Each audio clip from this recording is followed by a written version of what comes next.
It's becoming more and more common to see videos like this.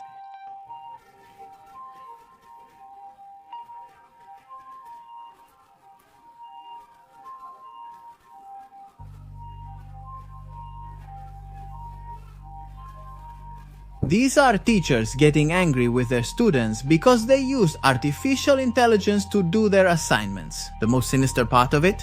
Well, most of the time these videos are generated with artificial intelligence. What does all this mean? That we've already entered that paradox where we're warned that artificial intelligence can deceive us using videos generated by artificial intelligence itself?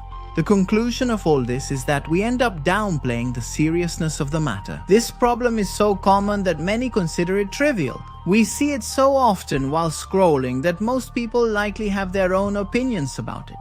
We're increasingly used to arguing within our own echo chamber, and we end up drawing conclusions about reality. After just spending a few hours with our phone in hand, talking to others already seems obsolete and unnecessary. And this dynamic makes it so that even trying to delve deeper into things we've already taken for granted or that seem obvious to us feels annoying.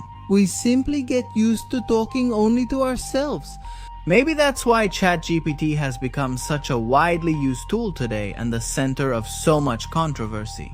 But let's not get ahead of ourselves. How did ChatGPT start and what do we know about earlier versions? Why are more and more people developing dependent relationships with this tool? Can it actually make us crazy or manipulate us? What cognitive risks come from excessive use? What troubling effects does excessive indulgence cause? To try to answer these and other questions, let's delve into the dark side of ChatGPT.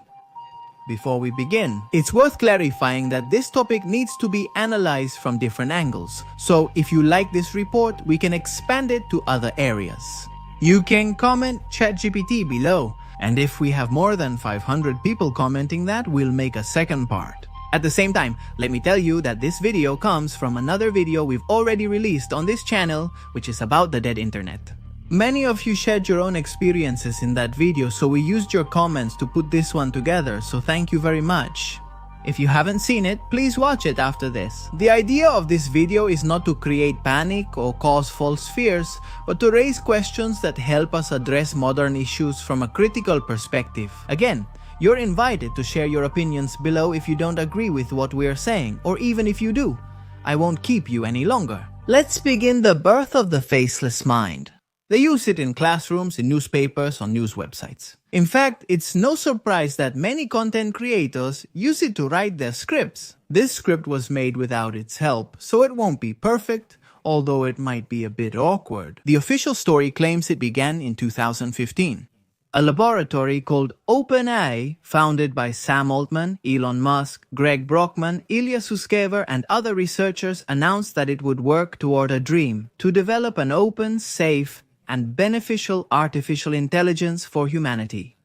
The romantic myth claims these restless minds aim to create something to help us think, create, and better understand the world. Can we afford to doubt those supposed good intentions today? There are plenty of reasons to argue that the programming of that artificial intelligence has hidden and still hides more perverse purposes. Over the years, that promise turned into a giant, a phenomenon unique in its kind.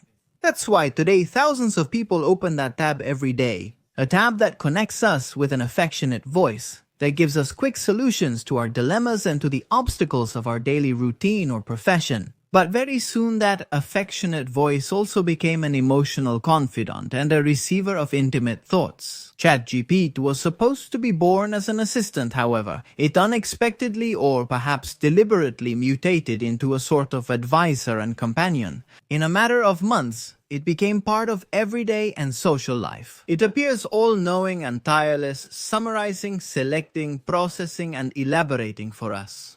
The blank page no longer causes anxiety.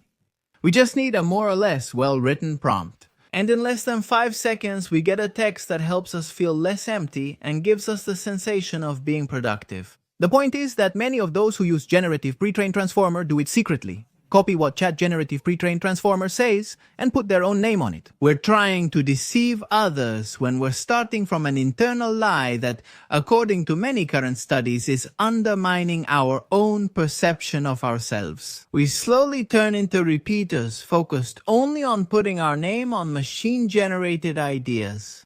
But why this addiction to this way of doing things? Is it the fault of the current speed that forces us to have immediate answers? For everyone, it's because we've become purely productivity-driven, unscrupulous, and we need everything to be optimized. Our thoughts are no longer thoughts, but just content.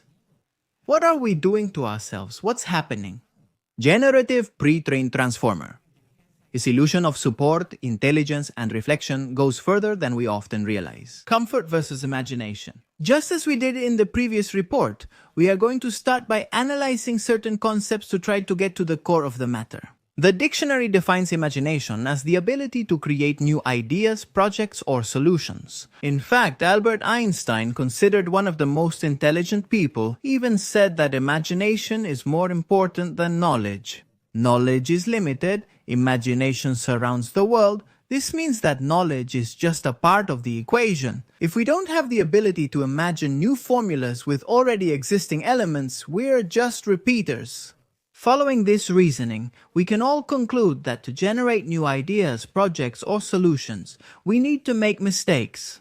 To try, to raise personal doubts, to generate intuitive searches, to practice patience, and to encourage our instinct. In other words, to be imaginative. All of this involves mental training. However, many professionals today are hired, not so they can use that skill acquired through years and years of study, but so they can train a machine that will do what they already know how to do. Thus, the circles become perpetual, but nothing changes. Evolution is contained and risk disappears. A study from North American universities confirms it. Students who delegate creative tasks to language models reduce their ability to connect dissimilar ideas. The philosopher Byung-Chul Hall had anticipated it before this happened, announcing that we live in the society of fatigue where productivity destroys imagination, and ChatGPT can become the perfect symbol of that modern fatigue. A shortcut so convenient that it ends up atrophying that spark, which is not at all metaphorical, that occurs in the synapse.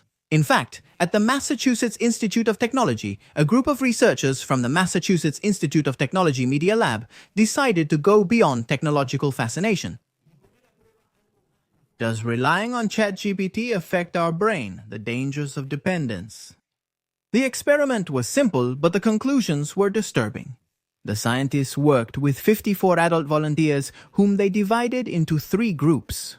The first group had to write essays without any help, using only their minds, while the second group could use a search engine like Google to research before writing. The third group, which was observed most closely, worked with ChatGPT as a writing assistant while writing. The researchers recorded their brain activity using neuroimaging and electroencephalography techniques. They wanted to know if the brain acted the same when thinking was assisted by a machine. The results were clear and predictable. The answer was a resounding no. The users who worked with ChatGPT showed up to a 55% decrease in brain activity, especially in areas related to memory, attention, and executive control. In other words, the brain relaxed too much. It didn't need to search, associate, or create. It simply received, processed, and reproduced. In contrast, the participants who wrote without assistance showed a more active, vibrant, and connected neural network. The difference was so great that some researchers began to talk about a cognitive passive mode induced by artificial intelligence, a state in which the brain relies so much on the machine that it reduces its own creative effort. The study, cited by The Economist and repeated in outlets like Le Monde and Time, warned that this dependence is not harmless. In the short term, using ChatGPT may seem like an advantage, but in the long term, researchers talk about a cognitive debt, a progressive loss of the ability to concentrate, to think critically, and the sense of authorship. About our writing. When asked to recall their written texts, many participants in the group that used ChatGPT couldn't accurately reconstruct what they had created. Massachusetts Institute of Technology says the issue isn't the tool, but its timing and usage. Their conclusion is that if the mind isn't exercised first, technology doesn't expand our intelligence, it replaces it. This could generally lead to generations with less mental flexibility. This suggests that ChatGPT isn't killing intelligence, but it is making it dormant. This is only the tip of the iceberg. Because what happens when, instead of using ChatGPT to solve an external problem, we use it to try to solve our internal problems? I'm your faithful friend once again. We're facing a situation that doesn't seem like a coincidence. Over the past few decades, social networks and the algorithms that govern them have made us more and more isolated. Spending more time in the virtual world puts our desire for the outside world on hold. The costs of this? Loneliness, apathy, dejection, anxiety. In a world like this, where we often became unable to show our vulnerability to others, ChatGPT started to play an indispensable role for a large portion of the population, the role of a confidant. Let's point something out. It's logical, healthy, and necessary for us to want to vent. But with an artificial intelligence, what problems can this cause? ChatGPT is always there. It doesn't judge, it doesn't interrupt. A superficial look makes it seem like a neutral therapist who will analyze our words with cold logic and help us make smart decisions. But can a machine really grasp human emotions and their complexity? How can it interpret sadness, grief, and suffering? A system that will never go through those states. Can the human experience really be analyzed as mere statistics? Is that fair to ourselves? The American Psychological Association and Stanford University have warned about this phenomenon. The use of chatbots as emotional substitutes can be harmful, not only because they provide clinically incorrect advice, but also because they create a false sense of companionship. And in that illusion, many people begin to replace human relationships with synthetic conversations. But this story didn't start with Chat Generative Pre-trained Transformer. In 1966, a scientist named Joseph Weizenbaum created an experimental program called ELISA. Its function was simple: to reply with generic phrases like, "Why do you think that?" or "Does that make you feel bad?" It was a laboratory game, the main phase of experiments that would come later. But something unexpected happened. People began to form emotional connections with ELISA. They believed she understood them, that she listened to them. A secretary of Weizenbaum himself asked for privacy so she could talk to her. Weizenbaum was horrified.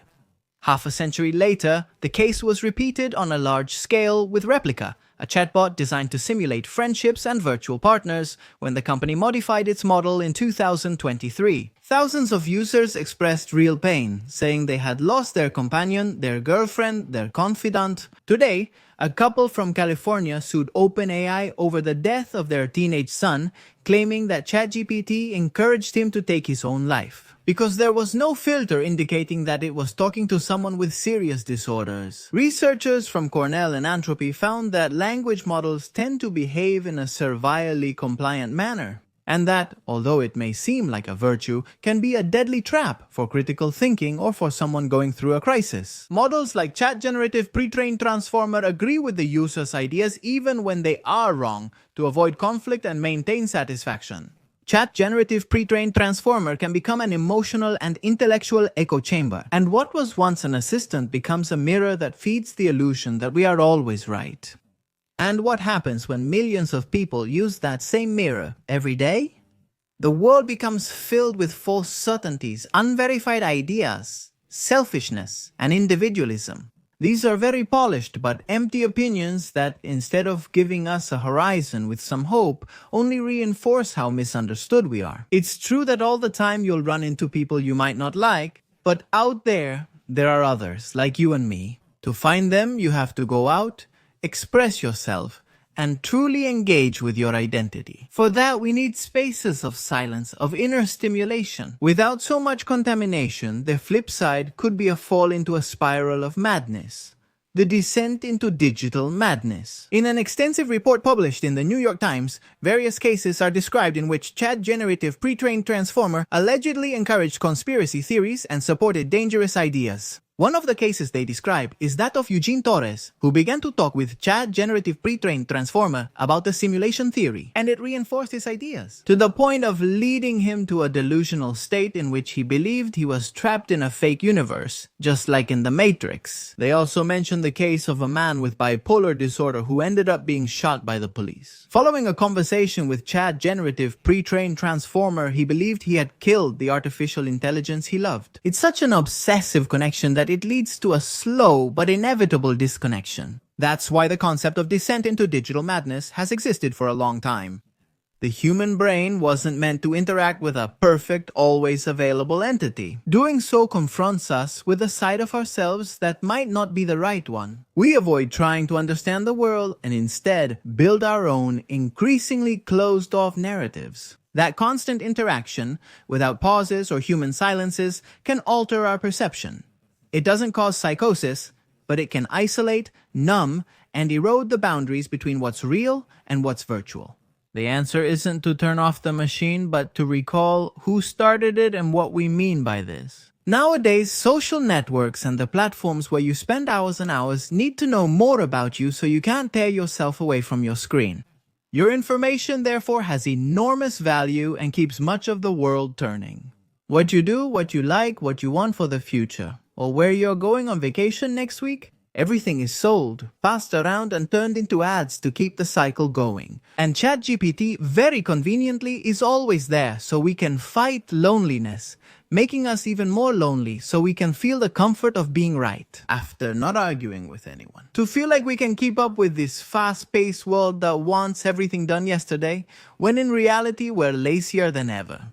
As if that weren't enough, behind the smooth text and algorithmic friendliness, there's a cost that few people mention. Every query we make consumes electricity.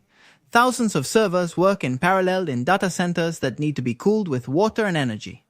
According to independent studies, training models like generative pre-trained transformer 4 can use tens of millions of kilowatt hours and emit thousands of tons of carbon dioxide. And the ecological footprint of each wave is invisible but real. And although OpenAI does not reveal official figures, specialists estimate that training its infrastructure depends on a multi-million-dollar investment and a strategic alliance with Microsoft Azure.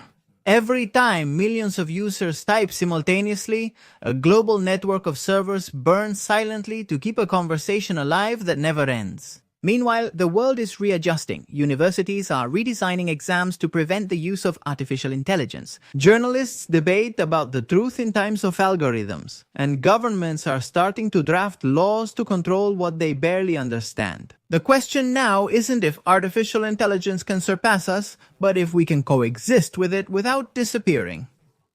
As creators of a channel producing scripts without artificial intelligence, we want to break certain patterns. We invite you to imagine for a few seconds a world without professionals dedicated to the cause, without artists with their own pursuits that have nothing to do with the mainstream. A world of people who manage to pass all their exams without ever pursuing a personal challenge, and who never question their own prejudices. A world without discussion, enthusiasm, energy, or passion. What do you see?